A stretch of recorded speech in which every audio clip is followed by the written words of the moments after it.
നമസ്കാരം, ഞാൻ doctor Nisha എസ്തരൻ. Nisha's education ഹബിന്റെ പുതിയൊരു എപ്പിസോഡിലേക്ക് ഏവർക്കും സ്വാഗതം.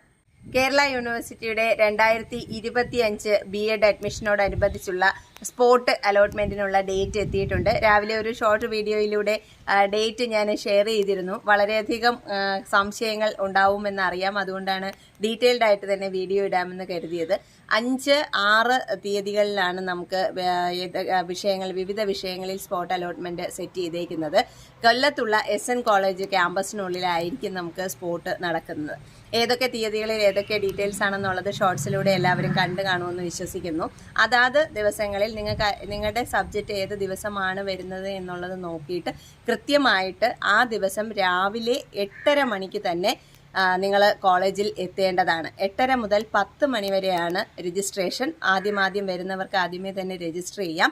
രജിസ്ട്രേഷൻ 10 മണിയോടുകൂടി അവർ ക്ലോസ് ചെയ്യും. ഈ 10 മണിക്കുള്ളിൽ എത്തുന്നവർക്ക് മാത്രമേ അതിൽ പങ്കെടുക്കാനായിട്ട് സാധിക്കുകയുള്ളൂ. പക്ഷേ പ്രോസസ്സ് വൈകുന്നേരവും അല്ലെങ്കിൽ കഴിഞ്ഞ വർഷങ്ങളിലൊക്കെ തന്നെ രാത്രിയിലേക്ക് വരെ നീണ്ടുപോയിരുന്ന ഒരു സാഹചര്യം ഉണ്ടായിരുന്നു. ഇത്തവണ ഇനി ആപ്ലിക്കൻസിനനുസരിച്ച് അതിൻ്റെ സമയത്തിലൊക്കെ തന്നെ മാറ്റം വരാനുള്ള സാധ്യതയുണ്ട്. അപ്പോൾ രാവിലെ നമ്മൾ 8:30-ക്ക് എത്തിക്കഴിഞ്ഞാൽ 10 മണിക്കുള്ളിൽ നമ്മുടെ രജിസ്ട്രേഷൻ കംപ്ലീറ്റ് ചെയ്യണം. 10 മണി കഴിയുമ്പോൾ ഈ രജിസ്ട്രേഷൻ അനുസരിച്ചുള്ള റാങ്ക് ലിസ്റ്റ്, അതായത് കുട്ടികളുടെ മാർക്കിൻ്റെ ഓർഡർ അനുസരിച്ച് അവരൊരു ലിസ്റ്റ് പ്രിപ്പയർ ചെയ്യും. ഇനി ഓരോ കോളേജിലേക്കുമുള്ള വേക്കൻസി നമുക്ക് ഇന്നിപ്പോൾ എല്ലാ കോളേജുകളും തന്നെ വേക്കൻസികൾ റിപ്പോർട്ട് ചെയ്ത് കഴിഞ്ഞു. അതിനനുസരിച്ച് യൂണിവേഴ്സിറ്റിയുടെ സൈറ്റിൽ നമുക്ക് വേക്കൻസി കാണാൻ കഴിയും എന്ന് തന്നെയാണ് കരുതുന്നത്. കോളേജുകളുടെ വേക്കൻസി നമുക്ക് സൈറ്റിൽ അവൈലബിൾ ആകുകയാണെങ്കിൽ അത് നോക്കിയതിന് ശേഷം നമ്മൾ ഉദ്ദേശിക്കുന്ന കോളേജിൽ വേക്കൻസി ഉണ്ടെങ്കിൽ നമുക്ക് സ്പോട്ട് അഡ്മിഷനിലേക്ക് പങ്കെടുക്കാനായിട്ട് പോകാം. അപ്പോൾ ഓരോ കോളേജിലേക്കുമുള്ള വേക്കൻസിക്ക് അനുസരിച്ച് അന്നേരം അവർ അനൗൺസ് ചെയ്യും. അപ്പോൾ നമ്മൾ നേരത്തെ ചെന്ന് രജിസ്ട്രേഷൻ ചെയ്തിരിക്കുന്ന ഓർഡറിൽ, അതായത് മാർക്കിൻ്റെ ഓർഡർ അനുസരിച്ച് നമ്മളെ വിളിക്കുകയും നമുക്ക് ആ കോളേജിലേക്ക് അലോട്ട്മെൻറ്റ് തരികയുമാണ് ചെയ്യുന്നത്. അതോടൊപ്പം തന്നെ ഡിഫൻസ് കോട്ടയിലേക്കുള്ള അഡ്മിഷനുണ്ട്. അതുപോലെ യൂണിവേഴ്സിറ്റിയിലെ സെൻറ്ററുകളിലേക്കുള്ള മാനേജ്മെൻറ്റ് സീറ്റിന് സെപ്പറേറ്റ് ആയിട്ട് നമ്മൾ 2000 രൂപ കൊടുത്ത് രജിസ്ട്രേഷൻ സമയത്ത് രജിസ്റ്റർ ചെയ്തിരുന്ന കുട്ടികൾക്കുള്ള അഡ്മിഷനും നടക്കുന്നുണ്ട്. അപ്പോൾ ഇതൊക്കെ തന്നെ ഒന്നിച്ച് ഒരേ പ്രോസസ്സായിട്ടാണ് നടക്കുന്നത്. വിദ്യാർത്ഥിക്ക് മാത്രമാണ് ഈ ക്യാമ്പസിനുള്ളിലേക്ക് പ്രവേശനം അല്ലെങ്കിൽ നമ്മുടെ സ്പോട്ട് അലോട്ട്മെൻറ്റ് നടക്കുന്ന സ്ഥലത്തേക്ക് പ്രവേശനം അനുവദിക്കുകയുള്ളൂ എന്ന് പ്രത്യേകം പറഞ്ഞിട്ടുണ്ട്. ഒരു പക്ഷേ വിദ്യാർത്ഥിക്ക് നേരിട്ട് ഹാജരാകാൻ കഴിയുന്നില്ല എങ്കിൽ നമ്മൾ പാരൻറ്റിന് വിദ്യാർത്ഥിയുടെ സമ്മതപത്രത്തോടൊപ്പം തന്നെ എൻ്റെ അഭാവത്തിൽ എൻ്റെ അഡ്മിഷൻ പ്രോസസ്സിലേക്ക് പങ്കെടുക്കുന്നതിന് അച്ഛനെയോ അല്ലെങ്കിൽ അമ്മയെയോ അനധികാരപ്പെടുത്തുന്നു എന്ന് പറഞ്ഞ് വിദ്യാർത്ഥി തന്നെ സൈൻ ചെയ്ത് ഈ പോകുന്ന ആളിൻ്റെ സൈനും കൂടി അറ്റസ്റ്റ് ചെയ്തിട്ടുള്ള ഒരു പേപ്പറുമായിട്ട് ചെന്നാൽ നമുക്ക് പാരൻറ്റിന് പങ്കെടുക്കാനായിട്ട് സാധിക്കും. ഇനി പ്രധാനപ്പെട്ട അടുത്ത ഒരു കാര്യമാണ് എന്തൊക്കെയാണ് വെരിഫിക്കേഷൻ ടൈമിൽ നമ്മൾ കൊണ്ടുപോകേണ്ടത് എന്നുള്ളതാണ്.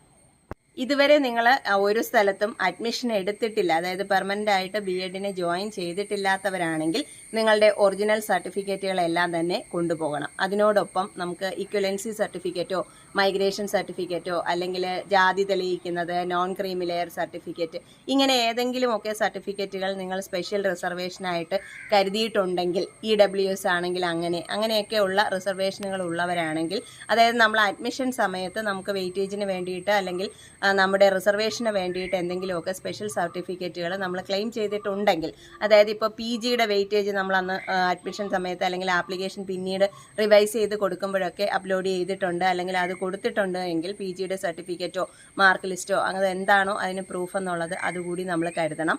അതോടൊപ്പം തന്നെ ഈ സർട്ടിഫിക്കറ്റുകളെല്ലാം തന്നെ കൃത്യമായിട്ട് നമ്മൾ യൂണിവേഴ്സിറ്റി അധികൃതരെ പരിശോധനയ്ക്ക് വിധേയമാക്കേണ്ടതായിട്ട് വരാറുണ്ട്.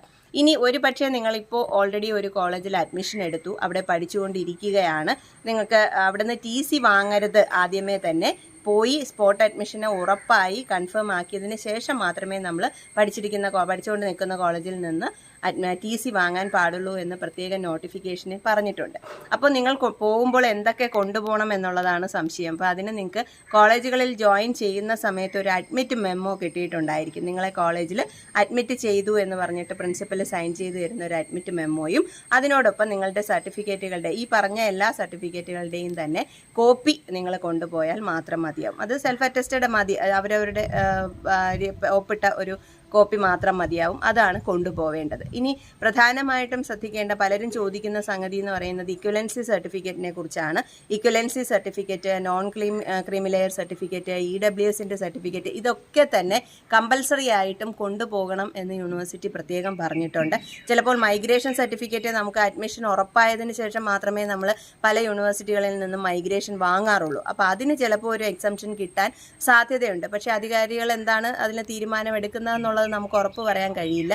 അപ്പോൾ അതുകൊണ്ട് ഇക്വലൻസി സർട്ടിഫിക്കറ്റിൻ്റെ കാര്യത്തിൽ വേറെ ഒരു എക്സ്ക്യൂസും നമുക്ക് കിട്ടുന്നതല്ല. അപ്പോൾ ഇക്വലൻസി സർട്ടിഫിക്കറ്റ് വാങ്ങേണ്ടവരൊക്കെ ഇക്വലൻസി സർട്ടിഫിക്കറ്റ് കൃത്യമായിട്ടും വാങ്ങിയിട്ടുണ്ടാവണം. ഇനി എങ്ങനെയാണ് പ്രോസസ്സ് നടക്കുന്നതെന്ന് നോക്കാം.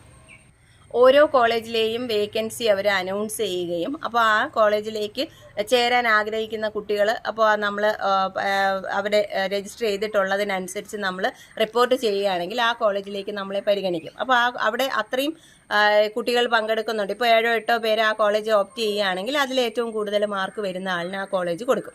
അപ്പോൾ സ്വാഭാവികമായിട്ടും ആ കുട്ടി വേറൊരു കോളേജിൽ പഠിച്ചുകൊണ്ടിരുന്നതാണെങ്കിൽ ആ കോളേജിലേക്ക് ഒരു വേക്കൻസി അവിടെ റിപ്പോർട്ട് ചെയ്യുകയാണ് ചെയ്യുന്നത്. ഇങ്ങനെ ലാസ്റ്റ് വരെ അവസാനത്തെ കുട്ടി വരെയും ആ ഒരു പ്രോസസ്സ് ഇങ്ങനെ കണ്ടിന്യൂ ചെയ്ത് പോവുകയാണ് ചെയ്യുന്നത്. അപ്പോൾ ആദ്യം ഇപ്പോൾ യൂണിവേഴ്സിറ്റി റിപ്പോർട്ട് ചെയ്തേക്കുന്ന വേക്കൻസികളൊക്കെ തന്നെ ഫില്ല് ചെയ്യുകയും അത് കഴിയുന്നതിന് ശേഷം ഇപ്പോൾ ഈ കുട്ടികൾ മാറിയതിനനുസരിച്ച് അവിടെ വരുന്ന വേക്കൻസിയിലേക്ക് നമ്മൾ സ്പോട്ടിന് പരിഗണിക്കും. അപ്പോൾ ഇതിൽ ഏറ്റവും പ്രധാനമായിട്ട് ശ്രദ്ധിക്കേണ്ടത് ഈ പ്രോസസ്സ് ഇങ്ങനെ കണ്ടിന്യൂസ് ആയിട്ട് തുടർന്നാണ് അവസാനം എല്ലാ കുട്ടികളും അഡ്മിറ്റ് ആവുന്നവരേക്കും പോകുന്നത്. അപ്പോൾ നമ്മൾ രാവിലെ പോകുമ്പോൾ തന്നെ കൃത്യമായി പറഞ്ഞാൽ നിങ്ങളുടെ ഭക്ഷണവും വെള്ളവും ഒക്കെ ഉൾപ്പെടെ അതിനകത്തേക്ക് കയറുന്നതായിരിക്കും നല്ലത്. കാരണം പ്രോസസ്സ് തീരാനായിട്ട് ഒരുപാട് സമയം എടുത്തിട്ടുണ്ട്. കഴിഞ്ഞ വർഷങ്ങളിൽ ഒരു 4-5 വർഷമായിട്ടൊക്കെ രാത്രി വരെ നീണ്ടു പോകുന്ന ഒരു പ്രോസസ്സാണ്. അപ്പം നമ്മൾ വളരെ ക്ഷമയോടുകൂടി ഇരുന്നാൽ മാത്രമേ, ചിലപ്പോൾ അവസാന നിമിഷം ആകുമ്പോൾ നമുക്ക് കിട്ടണമെന്നില്ല, നമ്മൾ ഉദ്ദേശിച്ച ഒരു കോളേജിലേക്കും വേക്കൻസി വരാതെയും ഒക്കെ പോകാറുണ്ട്. അപ്പോൾ അതൊക്കെ തയ്യാറെടുത്ത് വേണം നമ്മൾ പോകാനായിട്ട്. പ്രോസസ്സ് വളരെ കഷ്ടത നിറഞ്ഞതാണെന്ന് തന്നെ നമ്മൾ പറയേണ്ടി വരും. കാരണം നമുക്കൊരു വേക്കൻസി കിട്ടുമോ ഇല്ലയോ എന്നുള്ളത് ഉറപ്പില്ല. അതുപോലെ തന്നെ നമ്മൾ ഇത്രയും ദൂരം അല്ലെങ്കിൽ ഇത്രയും സമയം നമ്മൾ കാത്ത് ഇരുന്നതിന് ശേഷം മാത്രമായിരിക്കും ചിലപ്പോൾ നമ്മളൊരു അഡ്മിഷനിലേക്ക് എത്തുന്നത്. അപ്പോൾ അതൊക്കെ കരുതി വേണം എല്ലാവരും അഡ്മിഷന് പോകാനായിട്ട്. ഏവർക്കും നിഷാസ് എഡ്യൂക്കേഷൻ ഹബിൻ്റെ ആശംസകൾ.